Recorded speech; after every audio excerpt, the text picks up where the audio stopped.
ঝামেলা হচ্ছিল, গোলমাল হচ্ছিল, যেটা আমরা জানতে পারলাম যে দুই ভাইয়ের ভিতরে কি মণ্ডল সভাপতি এবং সেটা নাকি হাতাবে পর্যন্ত গেছে, সেটা আমরা শুনলাম। সে শুনলাম আমরা, যেটা আমরা তো শুনলাম যে ধাক্কাধাক্কি হয়েছে, সেখানে নাকি গাড়িতে তালা বেড়েছে নাকি গেছে, এইসবগুলো নিয়ে নানা রকমের। এটাই তো বিজেপির ব্যাপার, এরা তো কখন কি করবে তা তো বোঝাও যায় না। এবং বহুদিন ধরে তো দুই ভাইয়ের ভিতরে ছিল, এখন বাড়ির পরে কি নাকি এটা ওরাই সব থেকে বেশি ভালো বলতে পারবে। আমরা এটা দেখলাম যে প্রচুর চিল্লাচিল্লি হচ্ছিলো ঠাকুর বাড়িতে, এবং সেটাকে নিয়ে হাতাপাইটার মতন অবস্থা, সেটা জানলাম আমরা, যেটা শুনলাম সেটাই। নিয়ে ওদের কি ব্যাপার যে সুব্রত যেটা দিচ্ছে সেটা ও মানছে না, শান্তনু ঠাকুর যেটা হচ্ছে ওটা মানছে না, এইটাই নিয়েই যে একটা গোলমাল। এবং গাড়িতে নাকি সভাপতি ওদের এসছে, তালা মেরে দিয়েছে। আমার একটা গাইঘাটা মণ্ডল 1 আর একটা কল্যাণীর বেরোয়নি।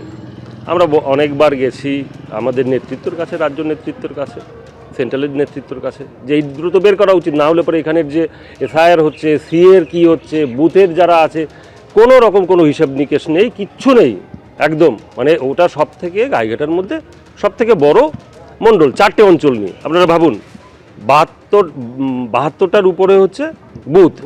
সেইখান থেকে দাঁড়িয়ে যারা কার্যকর্তা রয়েছে তারা বারবার বলছে যে দাদা এইটা কি বেরোবে, এইটা কি বেরোবে, না বেরোলে পরে তো সামনে ভোট আর কতদিন এরপরে। তারপরে উপর থেকেও বলা হয়ে গেছে যে এই মণ্ডলটা বের করে দিতে আসবে আর বলবে যে না, এই সমাধান সূত্র ওনার কাছেই, তো উনি চাইলে পরে ওনার প্যাড বের করে উনি লিখে সিলটা করে সাইনটা করলেই হয়ে যায়। এদের কি করব, এই যারা কর্মী রয়েছে আমি এদের কিভাবে বলবো। ঠাকুরনগরে এবার সুব্রত ঠাকুর ভার্সেস শান্তনু ঠাকুর। বিজেপি মণ্ডল সভাপতির নাম ঘোষণা না হওয়ায় বিধায়ক সাংসদ তুঙ্গে সংঘাত। ঠাকুরনগরে প্রকাশ্যে বিজেপির কোন্দল সামনে এলো, এই দুই ভাইয়ের সংঘাত একেবারে সামনে চলে এলো। আরো বিস্তারিত তথ্য তুলে ধরবেন আপনাদের সামনে, আমাদের সঙ্গে রয়েছেন আমাদের প্রতিনিধি সমীরণ পাল। সমীরণ, দেখো পাপিয়া, আজকে ঠাকুরনগরে যে মতুয়া ধাম, সেখানে রীতিমতো বিজেপির গোষ্ঠীদ্বন্দ্ব প্রকাশ্যে চলে এলো। ঠাকুরনগরে আজকে তার বাড়িতে ছিলেন সাংসদ তথা কেন্দ্রীয় জাহাজ প্রতিমন্ত্রী শান্তনু ঠাকুর, এবং সেই সময় তার সঙ্গে দেখা করতে আসেন বনগাঁ সাংগঠনিক জেলা বিজেপির সভাপতি বিকাশ ঘোষ। এবং তিনি যখন এসে পৌঁছন তখনই তার গাড়িতে সুব্রত ঠাকুরের অনুগামীরা তারা তালা লাগিয়ে দেয়, এবং সেই নিয়ে একটা উত্তেজনা তৈরি হয়, এবং উত্তেজনার ফলে রীতিমতো উত্তপ্ত হয় পরিস্থিতি। এবং গাইঘাটার বিজেপি বিধায়ক সুব্রত ঠাকুরের অভিযোগ যে দীর্ঘদিন ধরে গাইঘাটার বনগাঁ সাংগঠনিক জেলা বিজেপির সভাপতি নির্বাচিত হয়েছেন বিকাশ ঘোষ, কিন্তু গাইঘাটে এক মণ্ডলের এখনো পর্যন্ত কোনো সভাপতি নির্ধারণ করেনি। সামনে 2026-এ বিধানসভা নির্বাচন, আর এই নির্বাচনে বিজেপি, সিপিএম এবং অন্যান্য বিরোধীদের সঙ্গে পাল্লা দেওয়ার জন্য যে সাংগঠনিক দুর্বলতা তৈরি হচ্ছে বিজেপির, এবং সেখানে শূন্যস্থান রয়ে গেছে, সংগঠন মজবুত করার জন্য দ্রুত মণ্ডল সভাপতি নির্বাচনের প্রয়োজন রয়েছে, কিন্তু সেটা করা হচ্ছে না, টালবাহানা করা হচ্ছে। এবং এই দাবি তুলে এবং দীর্ঘদিন ধরে জেলা সভাপতিকে জানানো সত্ত্বেও তিনি কোনো উদ্যোগ নেননি। সেই কারণে সুব্রত ঠাকুর এবং তার অনুগামীরা তার গাড়িতে তালা লাগিয়ে দেয়, এবং এই নিয়ে উত্তেজনা তৈরি হয়। পরবর্তীকালে কেন্দ্রীয় জাহাজ প্রতিমন্ত্রী শান্তনু ঠাকুর বাইরে বেরিয়ে আসেন, এই নিয়ে সুব্রত ঠাকুরের সঙ্গে বাদানুবাদ হয়। পরবর্তীকালে শান্তনু ঠাকুর নিজে উদ্যোগ নিয়ে বিজেপি জেলা সভাপতির গাড়িতে চেন লাগিয়ে যে তালা লাগিয়ে দেওয়া হয়েছিল, তুমি আমাদের সঙ্গে থাকো।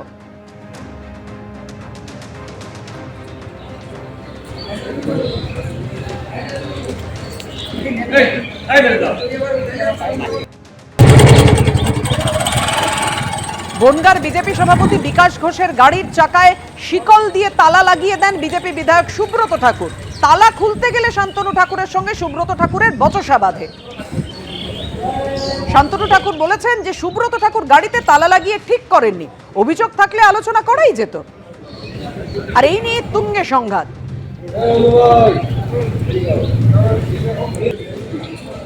কথা বলছি, আমাদের সঙ্গে রয়েছেন আমাদের প্রতিনিধি সমীরণ পাল। সমীরণ, একেবারে দেখা যাচ্ছে যে গাড়িতে শিকল দিয়ে তালা লাগানো। সুব্রত ঠাকুর কি বলেছেন এই প্রসঙ্গে? শান্তনু ঠাকুর যে কথা বলছেন যে আলোচনা করেই তো মিটিয়ে নেওয়া যেত। একেবারে পাপিয়া, যেহেতু তিনি কেন্দ্রীয় জাহাজ প্রতিমন্ত্রী এবং বনগাঁর সাংসদ, তিনি যেটা জানাচ্ছেন যে দলের এটা আভ্যন্তরীণ বিষয়, এটা নিজেদের মধ্যে বসে মিটিয়ে ফেলা যেত। কিন্তু সেখানে ঠাকুরনগর মতুয়া ধাম, যেখানে অন্যান্য ভক্তরাও এসেছিলেন, আজকে সবার সামনে এইভাবে বিজেপির জেলা সভাপতিকে হেনস্থা করার কোনো প্রয়োজনই ছিল না, এবং অকারণে এই ধরনের ঘটনা ঘটানো হচ্ছে। এই নিয়ে দুই ভাইয়ের মধ্যে বাদানুবাদ তৈরি হয়। পরবর্তীকালে শান্তনু ঠাকুরের উদ্যোগে সেই চেনে তালা লাগানো ছিল সেটা খুলে দেওয়া হয় এবং শান্তনু ঠাকুর যেটা জানিয়েছেন যে দলের মধ্যে নিজেদের মধ্যে আলোচনা করেই বিষয়টি মিটিয়ে ফেলা যেত, কিন্তু এই ঘটনা না ঘটলেই ভালো হতো। এই বিষয়টিকে কটাক্ষ করেছেন তৃণমূল নেত্রী তথা রাজ্যসভার সাংসদ এবং অল ইন্ডিয়া মতুয়া মহাসংঘের সংঘাধিপতি মমতা ঠাকুর। তিনি বলেছেন যে বিজেপির এই গোষ্ঠীদ্বন্দ্ব পরবর্তীকালে আরো বাড়বে, এটা সূচনা মাত্র। সমীরণ, তুমি আমাদের সঙ্গে থাকো। তোমার সাথে আমার কথা, আমার বাড়িতেও আসছে, আমার বাড়িতেও আসছে, আমার সঙ্গে দেখা করতে আসছে। ঠিক আছে, আমার ওর সাথে কথা। আমার কথাটা হচ্ছে যে তুমি সেদিনকে পালাই গেল, তারপরটা সেদিনকে বললো, তারপর না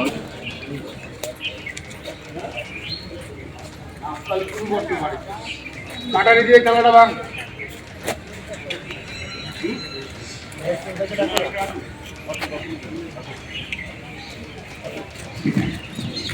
কাটারি নিয়ে এসে দিয়ে খেলাটা ভাঙ। তোমার সাথে আমার কথা, আমার বাড়িতেও আসছে, আমার বাড়িতেও আসছে, আমার সঙ্গে দেখা করতে আসছে। ঠিক আছে, আমার ওর সাথে কথা। আমার কথাটা হচ্ছে যে তুমি সেদিনকে পালাই গেল, তারপরটা সেদিনকে বললো, তারপর না। হ্যাঁ সমীরণ, আমরা দেখতে পাচ্ছি কিছু একটা প্রসঙ্গে কথা বলছেন দুজনের মধ্যে। সে কি কথা হয় এদের দুজনের মধ্যে যে কারণে এই তীব্র বাদানুবাদ? হ্যাঁ দেখো পাপিয়া, যেটা স্পষ্ট শান্তনু ঠাকুর বলেন যেহেতু বিজেপির জেলা সভাপতি তিনি সাংসদ তথা কেন্দ্রীয় জাহাজ প্রতিমন্ত্রীর সঙ্গে সাক্ষাৎ করতে এসেছিলেন এবং তার সঙ্গে যেহেতু দেখা করতে এসেছিলেন সেই কারণে তার একটা দায়িত্ব বর্তা এবং সেই কারণে তিনি নিজে উদ্যোগ নিয়ে দেখা যাচ্ছে তিনি নির্দেশ দিচ্ছেন তালা খুলে দেওয়ার জন্য এবং সে ব্যাপারে তিনি সুব্রত ঠাকুর উদ্দেশ্যে বলছেন যে এই ঘটনা কেন ঘটানো হলো, অর্থাৎ যেভাবে বিজেপির জেলা সভাপতির গাড়িতে চেন লাগিয়ে তালা দেওয়া হলো সেই নিয়ে প্রতিবাদ করছেন শান্তনু ঠাকুর। এই নিয়ে দুই ভাইয়ের মধ্যে বাদানুবাদ চলছে এবং তুমি জানো যে কয়েক মাস আগেও এই শান্তনু ঠাকুর এবং সুব্রত ঠাকুরের বিরোধ সামনে চলে আসে এবং সেই বিরোধ সামনে চলে আসার পর দুপক্ষের মধ্যে বিভাজন তৈরি হয়। অল ইন্ডিয়া মতুয়া মহাসংঘের সংঘাধিপতি শান্তনু ঠাকুর ছিলেন, কিন্তু পরবর্তীকালে সুব্রত ঠাকুর আরো একটি সংগঠন অল ইন্ডিয়া মতুয়া মহাসংঘের নামে তৈরি করেন এবং প্রকাশ্যে মতুয়া ধামে দুই ভাইয়ের বিরোধ চলে আসে এবং তখন এই দুই ভাইয়ের পক্ষ থেকে অর্থাৎ শান্তনু ঠাকুর এবং সুব্রত ঠাকুরের পক্ষ থেকে যে সিএ ক্যাম্প আলাদা আলাদা করে সিএ ক্যাম্প করা হয়। আজকে আরো সেই বিভেদ প্রকাশ্যে চলে এলো যখন বিজেপির জেলা সভাপতির গাড়িতে চেন লাগিয়ে তালা লাগিয়ে দেওয়ার অভিযোগ উঠল সুব্রত ঠাকুর এবং তার অনুগামীদের বিরুদ্ধে এবং সেই বিষয়টি প্রতিবাদ করলেন শান্তনু ঠাকুর এবং চেন খুলে দিতে নির্দেশ দিলেন এবং তার পরবর্তীকালে চেন খুলে দেওয়া হয় এবং বিকাশ ঘোষ তিনি জেলা সভাপতি তিনি মতুয়া ধাম থেকে চলে যান।